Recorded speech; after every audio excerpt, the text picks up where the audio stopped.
Hello there, you're now with me, Handy Gui, for TVS English News at 5. Let's dive into the headlines for today. The Sarawak Sovereign Wealth Future Fund is expected to begin operations on January 1st, 2024, with an initial appropriation of 8 billion ringgit from the state, according to Premier Dato' Patinggi Tan Sri Abang Johari Tunopeng. The announcement follows the appointment of 9 members, comprising experts and professionals in the field of finance, investment, legal and governance, to the fund's Board of Guardians. The Premier said the fund will be managed strictly in accordance with investment policy and mandate of the fund, and its annual report of activities will be subjected to approval by the State Cabinet. Sovereign Wealth Fund will start with an initial appropriation from the state of 8 billion ringgit and subsequently will receive scheduled annual appropriation. The fund is estimated to grow sustainably with no withdrawal, except for any potential critical event occurred or when the fund performed better than targeted. The fund will be managed strictly in accordance with investment policy and mandate of the fund. That is, to deliver long-term risk-balanced real growth in its invested assets. The account of the fund and its annual report of activities will be laid before the Sarawak State Assembly, and its annual budget will be approved by the State Cabinet. He said this during a press conference held at Wisma Bapa Malaysia earlier today. Also present were Deputy Premier Dato' Amar Douglas Uga Ambas, Sarawak Secretary Dato' Amar Muhammad Abu Bakar Marzuki, Sarawak Financial Secretary Dato' Sri Dr. Wan Lizosman Wan Omar, and Sarawak Attorney General Dato' Sri Talat Mahmud Abdul Rashid. Former Federal Court Judge at the Palace of Justice Tan Sri Datuk Sri Panglima Sulong Mat Jerai has been appointed as chairman of the 9-member Board of Guardians of the Sarawak Sovereign Wealth Future Fund.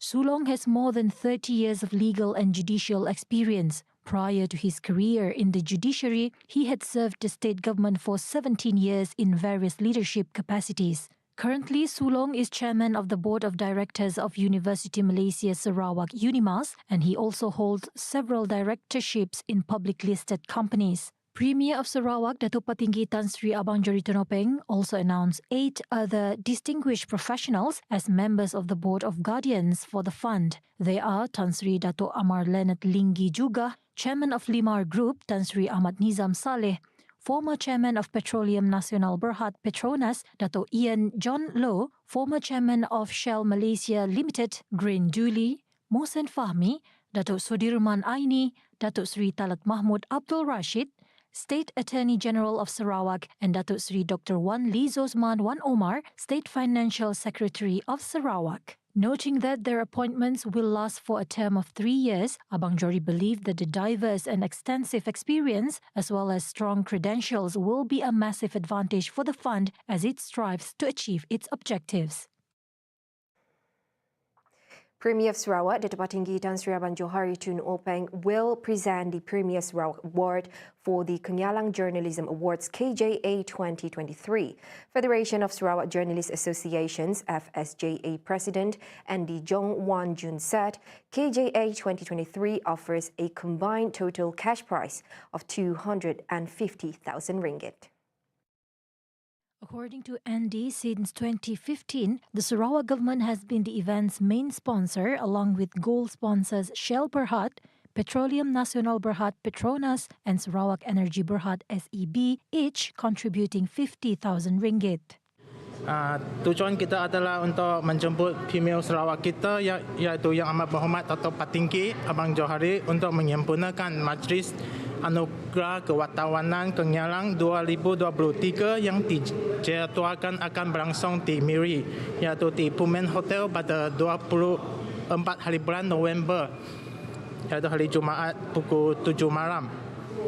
Bagaimanapun, Premier Sarawak kita Abang Johari juga telah menyerahkan sumbangan Kerajaan Sarawak yang berjumlah RM100,000 kepada FSJA untuk menjayakan program tahunan kita pada tahun ini, iaitu Anugerah Kewartawanan Kenyalang 2023. Begitu juga dengan 3 penaja emas kita, iaitu Shell, Petronas dan Sarawak Energy. Mereka juga masing-masing akan menyumbangkan RM50,000. He said this to the reporters after paying a courtesy visit to the Premier's office at Wisma Bapa Malaysia earlier today. Andy noted that participation for KJA 2022 was opened on July 16th for publications up to August 31st. Penyataan Anugerah Kewartawanan Kenyalang telah dibuka pada 16 Julai last month, sudah telah dibuka, dan tarikh tutup penyataan itu ialah pada 8 hari bulan September. So, setiap peserta boleh menghantar 4 penyataan untuk dinantikan.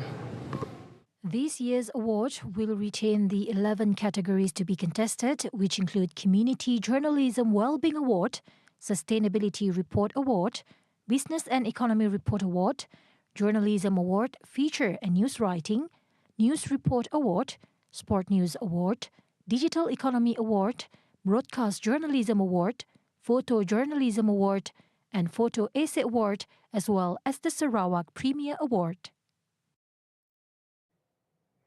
Now, the Federal Works Ministry, alongside the Public Works Department JKR and State Ministry of Infrastructure and Port Development MIPD today embark on a 2-day journey to inspect the nearly completed Pan-Borneo Highway. MIPD Minister Dato' Amar Douglas Ugahambas said the project is now at 97% completion, with it expected to be fully built by November this year. He added that any progress of the Pan-Borneo Highway will be relayed to the public to ensure they are brought up to date with the highway's latest development. As we move along, we will update the public. It is a very big project for us. We thank the federal government for giving us this project, and it's a game changer for Sarawakian. For example, I'm from Betong. Dulu it took me 4.5 hours to reach Betong from Kuching. Normal driving speed, now I can reach by around 3 hours. If I'm more adventurous, I may reach Betong 2.5 hours. So it is indeed, and this is what we want to see from here to Miri in the next 2 days. He said this to the reporters prior to the flag-off ceremony for the Pan-Borneo Exploration Convoy at the Fali parking lot at 6 Mile on Monday. Meanwhile, Works Minister Datuk Seri Alexander Nantalingi stressed the importance of completing the remaining work as swiftly as possible and to ensure that the highway's unfinished sections are safe and comfortable to use. Ini adalah usaha persiapan untuk memastikan laluan ini adalah dengan keadaan terbaik, kerana bulan depan seperti mana kita telah diberitahu, ya, Tuanku Yang di-Pertua Agong akan datang untuk melawat dan menjelajah Pan-Borneo bermula dari Sabah sehingga ke Teluk Melanau, ke Kuching lah. Jadi usaha dua hari ini dari Kuching sehingga ke Miri nanti adalah bertujuan untuk memastikan keadaan jalan ini siap. Di mana-mana yang belum siap, sekurang-kurangnya pastikan fakta-fakta keselamatan dan keselesaan penggunaan jalan itu nanti kita pastikan. The inspection involves about 40 participants from the Ministry of Infrastructure and Port Development, the Public Works Department and the Federal Works Ministry, beginning its journey from Kuching to Cebu on August 14th and then on to Miri on August 15th.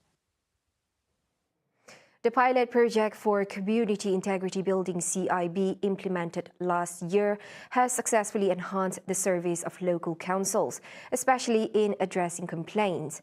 And according to Sarawak Deputy Premier Dato Sri Dr. Sim Kui Hian, 4 local councils that were involved in the CIB program have scored an impressive 98.61 overall fixed rate. Hence, this year, the initiative was extended to a total of 26 local councils in Sarawak.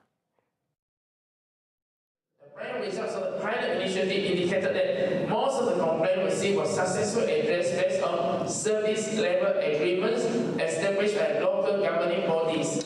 This is evidence from the impressive 98.61% overall fixed rate achieved in the CIB pilot program in Sarawak. We have perfect 100% fixed rate in Matu Darul Council and DBKU, Lima District Council, and a commendable 96.97% fixed rate in Cebu Municipal Council. Sim attributed integrity as a crucial factor in the development of Sarawak, especially on its economy. It is imperative for Sarawak to fortify the 3 fundamental pillars: governance, integrity, and anti-corruption. It was due to transparent governance that Sarawak was able to generate 12 billion ringgit last year, simultaneously recognized as a high-income state within Malaysia by the World Bank. And our Premier has constantly emphasized that for us, we want to make sure that we are high household income by 2030. In order to have that, right, we need integrity. And that's why this program is so important, and that especially the results of the results with our implementation of the post-COVID-19 development strategy 2030 has so Sarawak revenue will continue to grow. If you look at 2018, when it got 6 billion, and last year 12 billion, but you can see that this year will be more than 12. To put things into perspective, this is Sarawak revenue, right? We have proved that we haven't bankrupt. At least we have integrity, right? And if we put things into perspective, Sabah is the next highest at 6 billion last year. After that, Sarawak at 4 billion.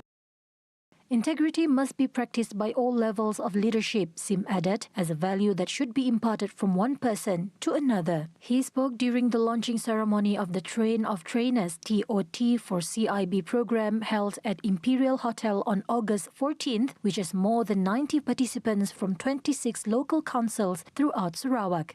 Also present was Minister in the Premier's Department for Integrity and Ombudsman, Dr. Juanda Jaya.